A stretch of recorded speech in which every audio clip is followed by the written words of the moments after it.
ગુજરાતના ઘણા બધા એવા વિસ્તારો છે કે જ્યાં ખેડૂતોના ખેતરની અંદર વીજપોલ નાખવામાં આવી રહ્યા છે। આ વાતને લઈને આંદોલનો થયા અને અંતે કૃષિ મંત્રી જીતુ વાઘાણી દ્વારા નવી વળતર નીતિ છે તે જાહેર કરવામાં આવી। આ નવી વળતર નીતિનો વિરોધ અત્યારે હાલ મોરબીના જેતપર ખાતે ખેડૂતો કરી રહ્યા છે। ત્યારે આના જ હેઠળ જ્યારે કમિટીઓની રચના કરવામાં આવી હતી એ સમયે અધિકારી અને જે મોરબીના જેતપરના ખેડૂતો છે એ લોકો વચ્ચે રકઝક થઈ છે। આખો આ મામલો શું છે તેની વાત આ વિડીયોમાં। નમસ્કાર, હું હંસિની અને તમે જોઈ રહ્યા છો નિર્ભય ન્યૂઝ। માત્ર 50,000 ભરી અને ડ્રોન વસાવો, ડ્રોન વ્યવસાયની અંદર કમાવો 7 થી 8 લાખ રૂપિયા પ્રતિ વર્ષ। ગુજરાતના ખેડૂતોની પહેલી પસંદ, તો આજે જ સંપર્ક કરો। એક તરફ સુરેન્દ્રનગરના કોંઢથી શરૂ થયેલો વિવાદ અત્યારે હાલ મોરબીના જેતપરમાં ખેડૂતોના પાર્ટ 3ના આંદોલન સુધી પહોંચી ગયો છે। મોરબીના જેતપરના ખેડૂતો છે એ લોકો અત્યારે હાલ સરકારની સામે રોષ ઠાલવી રહ્યા છે। કહી રહ્યા છે કે નવી વળતર નીતિ મુજબ નહીં, પરંતુ તે લોકો જે માંગ કરવામાં આવી રહી છે તે લોકો દ્વારા એ માંગ સૌથી પહેલા તો પૂર્ણ કરવામાં આવે અને એ જ વળતર નીતિ છે તે જાહેર કરવામાં આવે। બીજી બાજુ અત્યારે હાલ ઘણા બધા એવા વિસ્તારો છે કે ત્યાં ધીરે ધીરે કમિટી બની રહી છે।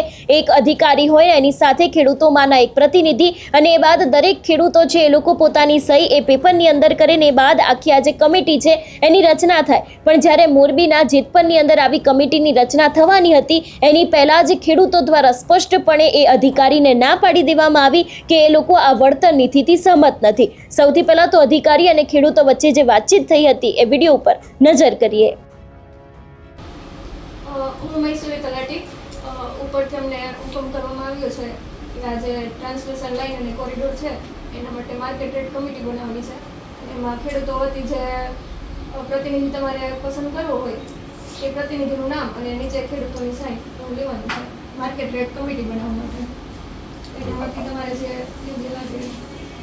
બેન, અમારું ગામ જેતપર, અમે જેતપર ગામમાં 6/7/2026ના રોજ ગામમાં દરેક ખેડૂતને બોલાવીને સભા બોલાવી છે અને એ સભા બોલાવેલીને અહીંયા દરેક ખેડૂતો આવેલા છે અને જે 4/7/2026નો જે પરિપત્ર આવ્યો છે ને એ બાબતે વિસ્તૃત ચર્ચા વિચારણા થઈ ખેડૂત સાથે કે ભાઈ સરકાર આ રીતનું આપ્યું છે।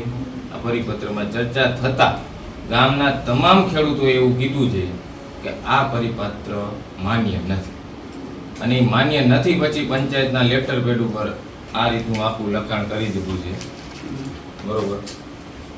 આ લખાણ લખીને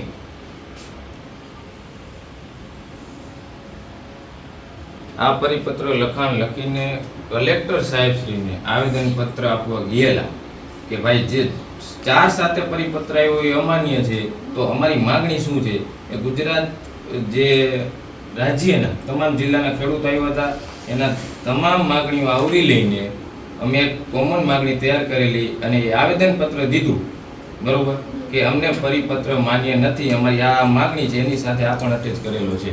હવે જે 4/7/2026નો પરિપત્ર જ માન્ય ન હોય ખેડૂતોને, તો એ પરિપત્રમાં ઉલ્લેખ કરેલ એમઆરસી કમિટી એના પ્રમાણેની પ્રોસિડિંગ ખેડૂતો કઈ રીતે કરે। હા, તો તમારે જો પ્રતિનિધિ ના બનાવવું હોય તો તમારી જે માગણી હોય એવું પંચરોજ કામ કરીને ઉપર જમા કરી દો। માગણી તો અમારે કલેક્ટર સાહેબને આવેદનપત્ર આપેલું ત્યારે અમે 10 પેજમાં આપેલી છે, સેમ ટુ સેમ તમને કોપી આપી શકીએ અમે ખેડૂતો। હા, તો કઈ વાંધો નહીં। મારું જે ઉપરથી કામ આવ્યું છે કે આ રીતે કરવાનું છે એ અમે તમને આપી શકી માગણી સેમ ટુ સેમ।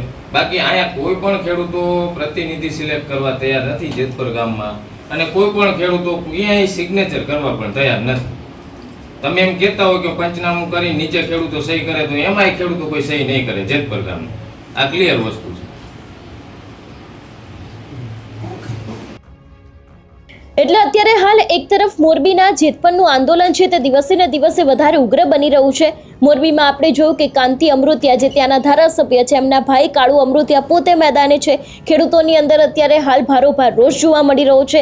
સરકારની સામે ઘણા બધા આક્ષેપો કરવામાં આવી રહ્યા છે। એવામાં હવે કમિટી બનતાની પહેલા જ ખેડૂતો દ્વારા સ્પષ્ટપણે આ વાતને લઈને ના પાડી દેવામાં આવી છે। જોવાનું એ પણ રહેશે કે હવે આગામી સમયમાં શું થાય છે અને સરકાર દ્વારા આ વિષયને લઈને કોઈ નિર્ણય બદલવામાં આવશે કે કેમ। તમારું શું માનવું છે આ અહેવાલને લઈને અમને કમેન્ટ કરીને ચોક્કસથી જણાવજો। તેની સાથે અમારી ચેનલ નિર્ભય ન્યૂઝને લાઇક, શેર અને સબસ્ક્રાઇબ કરવાનું ભૂલશો નહીં। નમસ્કાર।